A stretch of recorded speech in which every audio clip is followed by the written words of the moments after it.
మళ్ళీ కలిసిన ప్రతిసారి చెప్తున్నా మళ్ళీ చెప్తున్నా, అందరూ సైకలాజికల్గా ఒక బుక్ రాయడానికి ప్రిపేర్ అయ్యిందండి. 1 పేజ్. సో ఒక రోజు 200 మంది కలుస్తాం, పొద్దు నుంచి సాయంత్రం వరకు కలిసి ఉంటాం. భోజనం గీజనం అంతా నేను చూసుకుంటే ఎవరో ఒకరు చూసుకుంటారు, అందరూ కొంత వేస్తే తినేయచ్చు లేదా మామూలు ఉన్నాడు పోయి పాత్ర.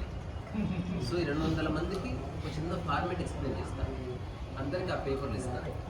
హాయ్ ఒక 2 hours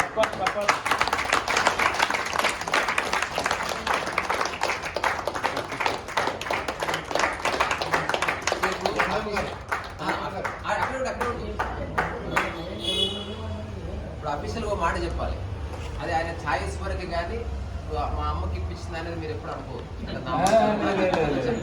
నాకు అస్సలు పరమ చిరాకు అవ్వదు, అట్లా ఏం లేదు, అలా ఏం లేదు, ఏదో ఇవ్వాలనే. అంటే నెపోటిజానికి పరమ అగెనిస్ట్ ఇది.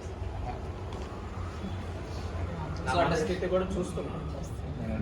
200 మంది 200 పేజీలు రాసి వితిన్ 1 వీక్లో ఒక బుక్ ప్రింట్ చేసి ఇంటినే కలుసుకున్నాం. జీవితకాలంలో అట్లీస్ట్ అంటే నాకైతే అట్లీస్ట్ 10 సార్లు చేయాలని ఉంది. ఒకసారి మేనిఫెస్ట్ చేద్దాం అంటే 200కి 200 టాపిక్స్ ఇస్తే ఒక్కొక్కరు ఒకటే టాపిక్ 200 మంది రాస్తారు.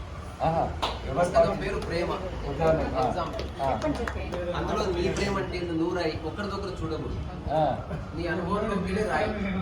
తర్వాత దాంట్లో ఒక డ్రాయింగ్ మనమే వేసుకొని మనమే కలర్స్ నింపుకొని పూర్తిగా సంపూర్ణ శ్రద్ధతో ఒక పోలిక లేని ఒక స్థితిలో చేయాలి. బాగుంటుంది.